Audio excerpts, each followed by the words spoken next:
On Christmas Eve, 1895, 1,000 workers finally stepped back from the largest private residence ever built in America. The bill? $6 million. That's over $2 billion in today's money. But here's what nobody talks about. The man who built it would be dead 19 years later at 51 years old from a routine surgery gone wrong. His only daughter would abandon it forever after dyeing her hair bright pink and changing her name. And the house that was supposed to last forever would be open to paying tourists just 35 years after its completion, because the family was broke. This is Biltmore Estate. And this is the real story of how one man spent a fortune that would make modern billionaires blush, built a palace with secret passages and no bathrooms, and created a legacy so expensive his own descendants couldn't afford to live in it. Let's start with the money. When people say Biltmore cost $6 million to build, they're lying. That's just the house. George Washington Vanderbilt II didn't just build a house. He bought 125,000 acres of North Carolina mountains. That's nearly 200 square miles of land. He purchased almost 700 individual parcels, 50 farms, at least 5 cemeteries. He didn't ask permission. He sent agents with cash to buy up everything in sight. Then he built a 3-mile private railroad just to deliver materials to the construction site. Cost? $80,000. That's $2.4 million in today's money for a railroad that went nowhere except his front door. He built a brick kiln on site that produced 32,000 bricks every single day for 6 years straight. He built a woodworking factory. He imported limestone from Indiana, marble from Italy, oak from England, tapestries from the 1500s. When you add it all up, the land, the infrastructure, the house, the furnishings, the gardens, modern experts estimate the true cost at $10 million minimum. That's approximately $2.3 billion in 2026 money. To build. 1. House. But who was this man willing to burn through billions? George Vanderbilt was born in 1862 into the richest family in America. His grandfather, Cornelius Vanderbilt, the Commodore, died in 1877, worth $105 million. That's $3 billion today. Cornelius didn't believe in spreading the wealth.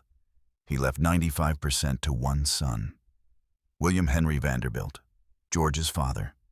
William was even better at making money than his father. When he died in 1885, he doubled the fortune to $200 million, approximately $6 billion in modern money. But William had 8 kids. George was the youngest, the baby, the one who got overlooked for the railroad business. While his brothers Cornelius and William fought over control of the family empire, George got $2 million from his grandfather and another $1 million on his 21st birthday. Then, when Daddy died, George inherited $5 million more, plus the income from a $5 million trust fund. George was set for life at 23 years old with the equivalent of $300 million in today's money, just sitting there earning interest. So what do you do when you're that rich and that young? You build the most absurd house in American history. But George wasn't like his brothers. Cornelius II built the Breakers in Newport, a 70-room cottage that cost $7 million. William Kissam built Marble House, also in Newport, another $11 million summer home. These were show-off houses. Look at me, houses. I'm richer than you, houses. George was different. Weird, bookish, spoke 8 languages, never worked a day in his life in the family railroad business, spent his time traveling Europe buying art and reading. His personal library had over 23,000 volumes. He was the Vanderbilt nobody understood, the one who didn't care about business or society or showing off. What George wanted was a self-sustaining country estate, a working farm, scientific forestry, a place where he could live quietly, surrounded by books and nature and beauty. He wanted Downton Abbey before Downton Abbey existed, a place where the lord of the manor actually cared about his workers and his land. So in 1888, 26-year-old George visited Asheville, North Carolina with his mother. He fell in love. The mountains, the climate, the isolation. This wasn't Newport, where all the other millionaires built their summer homes. This was nowhere. Western North Carolina. The middle of the Blue Ridge Mountains. Perfect. George hired Richard Morris Hunt, America's first formally trained architect. Hunt had studied at the École des Beaux-Arts in Paris. He'd designed the base of the Statue of Liberty. He'd built mansions for all the Vanderbilts. Hunt knew what George wanted before George even said it. They traveled to Europe together in 1889. England, France. They stayed at Waddesdon Manor, Baron Rothschild's chateau in England that was modeled on French Renaissance castles. Hunt took notes, sketches, measurements. They visited Chambord, Blois, Chenonceau, the great chateau of the Loire Valley. Hunt came back and designed something bigger than anything he'd seen in Europe. A 250-room French Renaissance chateau, but scaled for American excess. 3 stories, 178,926 square feet of floor space. That's 4 acres of house. 35 bedrooms, 43 bathrooms, 65 fireplaces, a 70,000-gallon swimming pool with underwater lighting in 1895, a bowling alley, a gymnasium, a library with 16,000 volumes, and a secret passage behind the fireplace. George also hired Frederick Law Olmsted, the man who designed Central Park in New York, the father of American landscape architecture. Olmsted looked at George's 125,000 acres and said, "We need to do this right. Scientific forestry, planned agriculture, sustainable management." In 1889, the same year construction began on the house, George founded the Biltmore Forest School, the first school of scientific forestry in the United States. He hired Gifford Pinchot, who would go on to be the first chief of the U.S. Forest Service.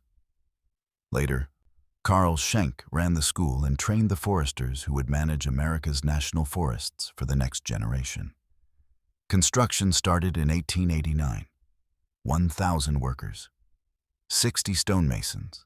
They worked 6 days a week for 6 years. The house wasn't even finished when George opened it on Christmas Eve, 1895. Every single detail was excessive.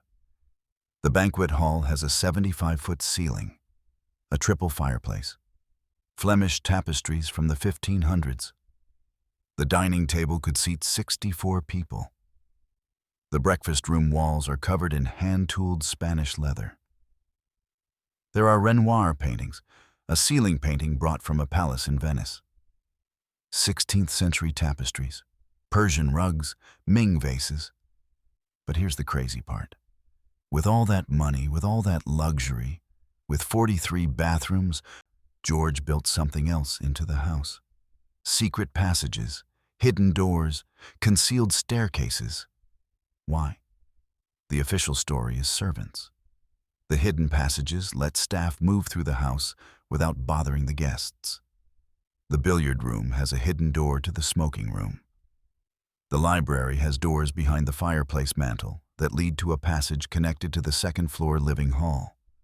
The breakfast room has a concealed servant's entrance right below a Renoir painting.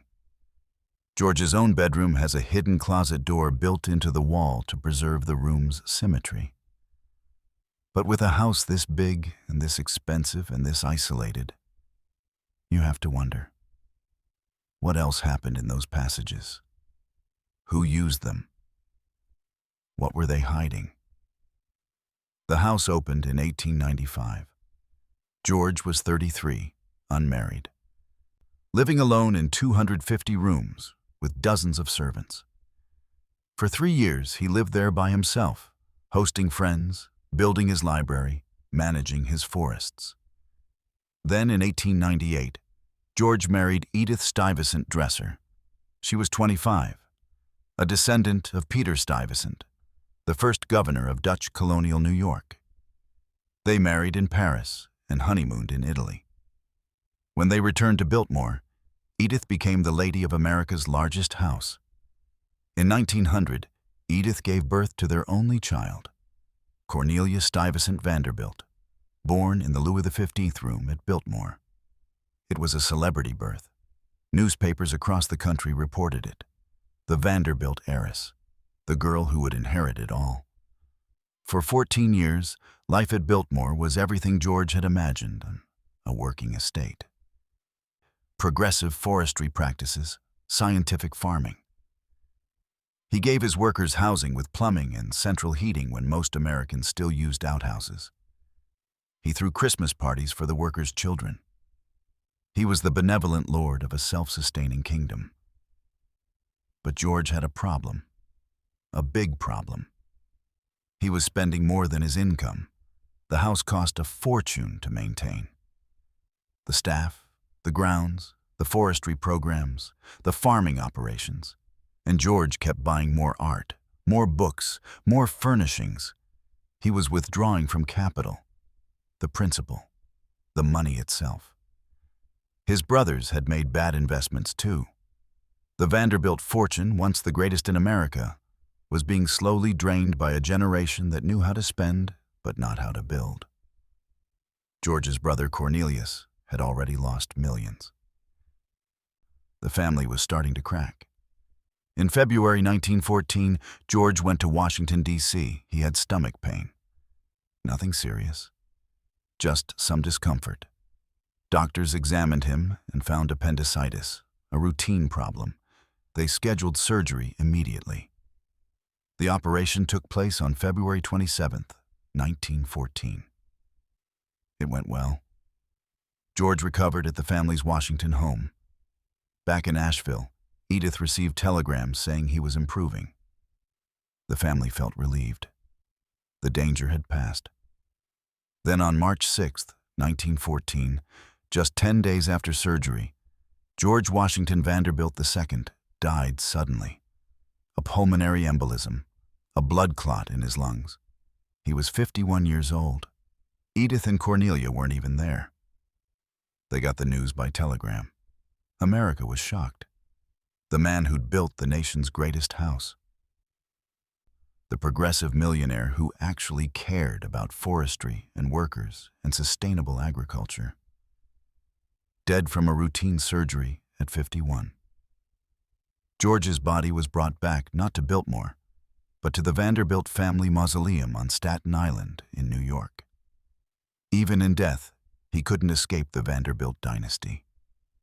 Edith Vanderbilt, 41 years old, suddenly found herself in charge of America's largest private home with a 13-year-old daughter.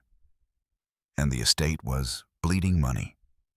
George had wanted to sell 87,000 acres to the federal government to create a national forest. Before he died, he'd been negotiating with Congress. Edith completed the sale. 86,700 acres sold to the U.S. government for $5 an acre. $5. Land that George had paid premium prices for, sold at a massive loss to create what would become Pisgah National Forest. Why sell so cheap? Because Edith needed cash, fast. Congress had just passed the income tax in 1913. The era of the robber barons was ending. The government wanted its cut. And maintaining Biltmore cost a fortune. Edith sold Biltmore Estate Industries in 1917. The workers' craft program George had started, gone. She sold Biltmore Village in 1921. The town George had built to house his workers, sold. She and Cornelia split their time between Biltmore and Washington, D.C. The house was too big, too expensive, too much for just the two of them. In 1925, Edith remarried. Peter Golit Jerry, a U.S. Senator from Rhode Island. Another wealthy family, another society marriage. That same year, Cornelia got married. April 29, 1924. The wedding of the decade. Cornelia Stuyvesant Vanderbilt married the Honorable John Francis Amherst Cecil, a British aristocrat, first Secretary of the British Embassy in Washington, a descendant of William Cecil, Queen Elizabeth I's chief advisor. The wedding took place at All Souls Cathedral in Biltmore Village. 1,500 guests. A nationally renowned organist from St. Louis played the music. Cornelia wore a wedding gown that cost more than most Americans made in a decade. It was the fairy tale. The American heiress marrying European nobility. John Cecil quit his diplomatic job and moved to Biltmore. He would help Cornelia run the estate. They would preserve George's legacy. They would make it work. In 1925, Cornelia gave birth to George Henry Vanderbilt Cecil. Born in the same Louis XV room where Cornelia herself was born. Another generation, another heir. In 1928, William Amherst Vanderbilt Cecil was born, also in the Louis XV room. 2 sons. The future of Biltmore seemed secure. But the timing couldn't have been worse. In 1929, the stock market crashed. The Great Depression began. Tourism dried up. The Vanderbilt fortune, already diminished, took another hit. In 1930, the city of Asheville came to the Cecils with a desperate request. Open Biltmore to the public. Bring tourists to the area. Help the local economy. Cornelia and John agreed. On March 15, 1930, Biltmore House opened to paying guests for the first time. Admission was $2, about $35 today. 300 people showed up the first day. By the end of the first year, nearly 40,000 visitors had walked through George Vanderbilt's private palace. But it wasn't enough. The house lost money every single year. Then Cornelia's life took a dark turn. Around 1932, she told friends she found life at Biltmore too dull to endure. Too boring. Too isolated. Too much. She left John and moved to New York to study art. A few months later, she left for Paris. In 1934, Cornelia divorced John Cecil. She dyed her hair bright pink. She changed her name to Nilcha. She took her 2 young sons to Europe to be educated. And she never, ever returned to Biltmore. Not once. Not ever. John Cecil was left alone at the estate he'd married into. He managed the property. He lived in the bachelor's wing. He tried to keep George's dream alive. But Cornelia was done. Finished. She'd walked away from the largest private house in America like it was a prison she'd finally escaped. Cornelia never spoke publicly about why she left. But people whispered. Some said Edith, her mother, had pushed her into the marriage with John. That Cornelia never wanted it. That she felt trapped. Others said she couldn't handle the pressure of maintaining the estate during the Depression. That it was crushing her. Whatever the reason, Cornelia vanished into European society. She eventually married Captain Vivian Francis Bulkley Johnson in 1949 in London. They stayed married until his death in 1968. Then in 1972, Cornelia married for the 3rd time, William Robert Goodser, a waiter 26 years younger than she was. She called herself Mary. She lived quietly. She never mentioned the Vanderbilts. She never mentioned Biltmore. Cornelia died in 1976 in Oxford, England. 75 years old. Her ashes were placed at a church near her home. Not at Biltmore, not with her father. She'd erased her American life completely. Meanwhile, back at Biltmore, John Cecil kept working. During World War II, the house was closed to tourists, but it served a crucial purpose. In 1942, 62 paintings and 17 sculptures were evacuated from the National Gallery of Art in Washington, D.C. Too dangerous to keep in the capital during wartime. They were shipped by train to Biltmore for safekeeping. Masterpieces by Raphael, Rembrandt, Van Dyck, and Gilbert Stuart's famous portrait of George Washington all sat in Biltmore's rooms for the duration of the war. George Vanderbilt's art gallery became a secret vault for America's greatest treasures. When the war ended, the paintings went back to Washington. Biltmore reopened to tourists. John Cecil died in 1954.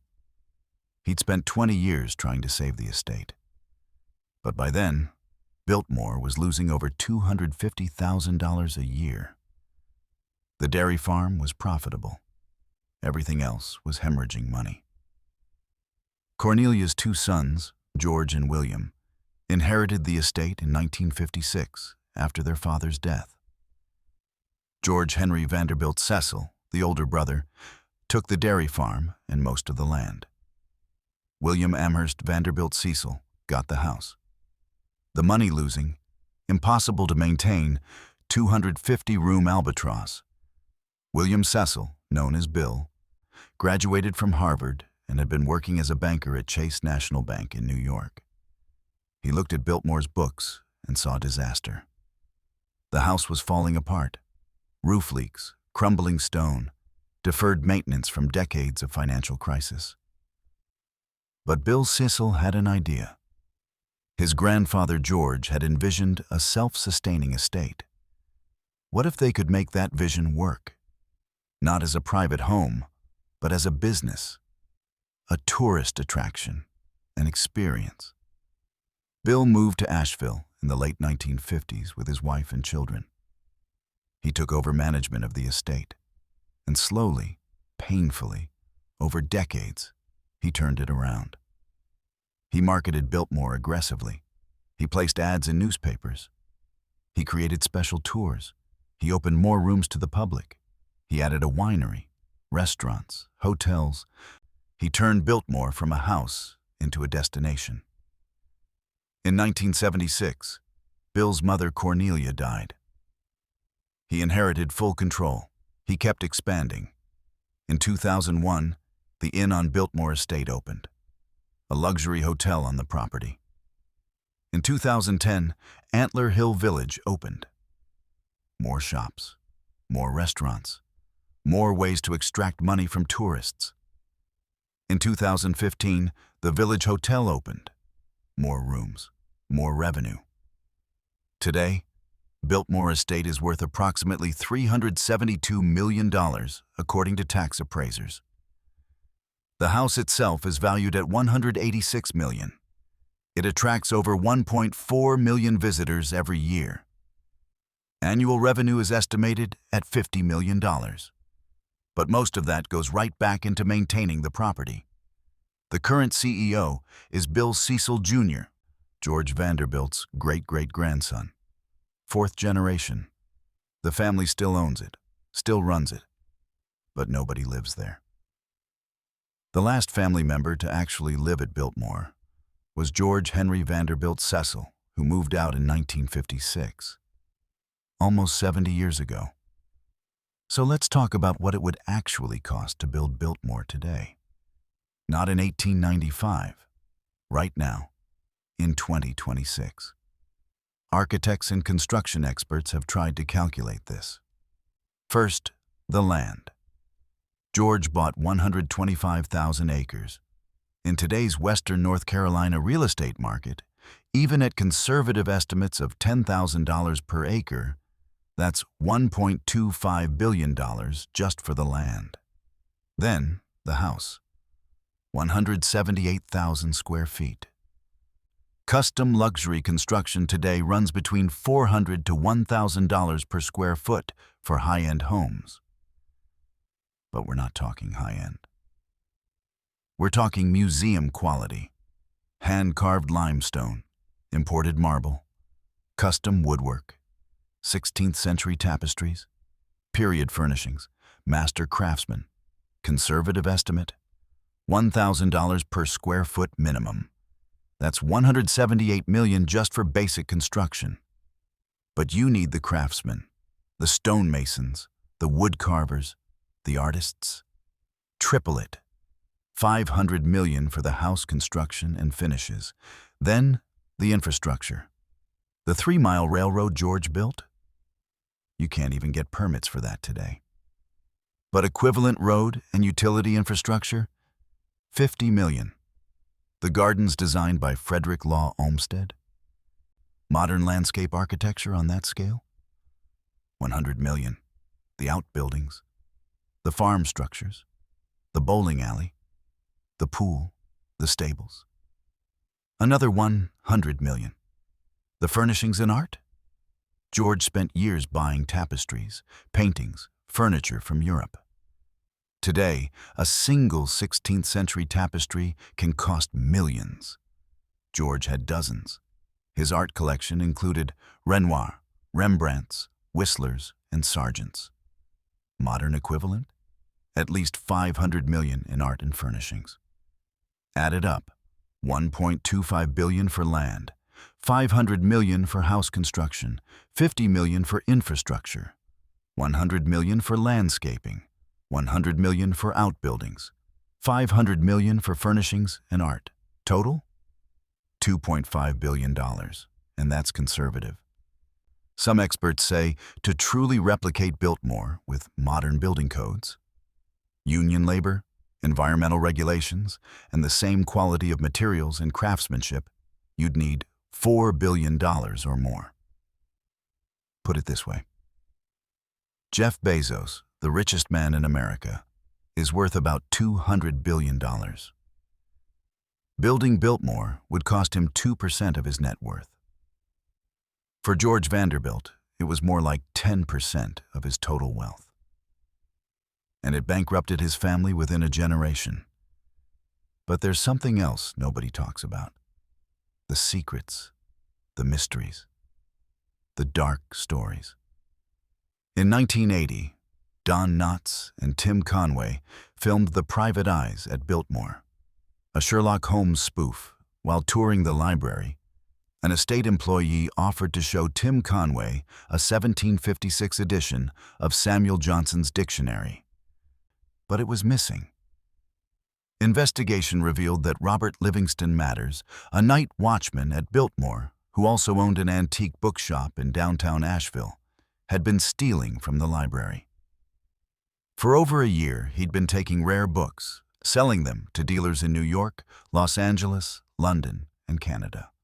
The FBI recovered 234 stolen volumes, valued at $300,000 in 1980 money. That's over $1 million today. Matters pleaded guilty and got 5 years in prison and a $10,000 fine. The judge told him, "Your good education should have taught you what you did here was wrong." Then there's the pool. The 70,000-gallon indoor swimming pool in the basement. State-of-the-art in 1895 with underwater lights and a heating system. But visitors consistently report feeling uneasy in the pool room. Nauseous, anxious, unable to breathe until they leave. There are rumors of a child drowning during a pool party, a friend of the family. But there are no official records. The estate denies it ever happened. Yet tour guides and cleaners report the same feeling. Something is wrong in that room, and visitors claim they've seen George Vanderbilt's ghost in the library, reading, just sitting there with a book like he did in life. Edith supposedly talked to his ghost after his death. She never remarried until 1925, 11 years after George died. Some say she spent those years talking to him in the library late at night. The hidden passages add to the mystery. Servants use them, sure. But what about the family? What about guests? In a house that size, in that era, with that much wealth and isolation, what happened behind those hidden doors? There's also a concealed door in the winter garden, in the floor, covered in marble slabs. It leads down to an employee break room. But originally, early plans show there was supposed to be an elevator there. It was never installed. Why? What changed? And then there's what happened just months ago. September 26th, 2024. Hurricane Helene, a Category 4 storm that devastated western North Carolina. Biltmore Village, the entrance to the estate, was destroyed. The Swananoa River flooded to 26 feet. Major flooding is considered 18 feet. The village was underwater. At the estate itself, the entrance and farm experienced significant flooding. Some animals died. Low-lying areas were devastated. The forested sections, which make up most of the 8,000 remaining acres, suffered extensive wind damage. Roads were impassable. Power was out. Crews worked for weeks clearing debris. But Biltmore House itself? The mansion? Minimal damage. After 129 years and a Category 4 hurricane, the house George built stood firm. The conservatory, winery, gardens, and hotels were fine. The foundation George poured for $400,000 in 1895. The Indiana limestone, the craftsmanship. It held. The estate closed for over a month. They reopened on November 2nd, 2024, just in time for their Christmas season. Because that's what Biltmore is now. A business. A machine that needs 1.4 million tourists a year just to maintain itself. But here's the beautiful irony. George Vanderbilt wanted a self-sustaining estate. He wanted forestry and farming and workers and community. He wanted something that would last, something meaningful. Not just a mansion, not just wealth, but a legacy. And against all odds, that's exactly what happened. Not the way George planned. He didn't want tourists walking through his bedroom. He didn't want his private library turned into a museum. He didn't want strangers eating in his banquet hall.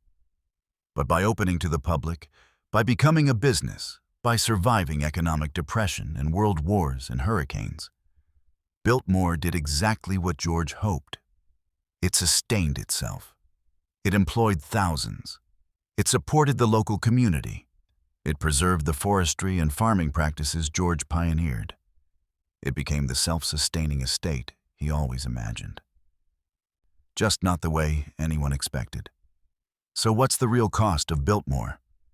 $2.3 billion to build, $50 million a year to maintain, generations of family sacrifice, one man's unexpected death, a daughter who abandoned it forever. Decades of financial struggle, a transformation from private palace to public attraction. But also, 129 years of preservation, 1.4 million visitors annually, thousands of jobs, scientific forestry practices that changed America. The largest privately owned home in the United States, still owned by the family that built it. George Washington Vanderbilt II died at 51 without ever seeing his daughter grow up, without knowing his estate would survive, without understanding the legacy he'd actually created. He spent a fortune. He built something impossible. And somehow, against every economic reality, against every financial disaster, it's still standing. That's the real cost of Biltmore. Not just the billions, but everything that came after. The price of legacy, the cost of preservation, the sacrifice of keeping something beautiful alive in a world that destroys everything. And if you think that story is incredible, wait until you hear about what happened to George's brothers and the rest of the Vanderbilt fortune. Because while George built a legacy, his siblings built monuments to excess that would make Biltmore look cheap. Stories of $100 million mansions torn down for scrap. fortunes lost to gambling and bad investments. A family dynasty that went from richest in America to nearly broke in just 3 generations. That story is coming next. Hit subscribe, because the Vanderbilt saga is just getting started. And what comes next makes George's $2 billion house look like the smart investment.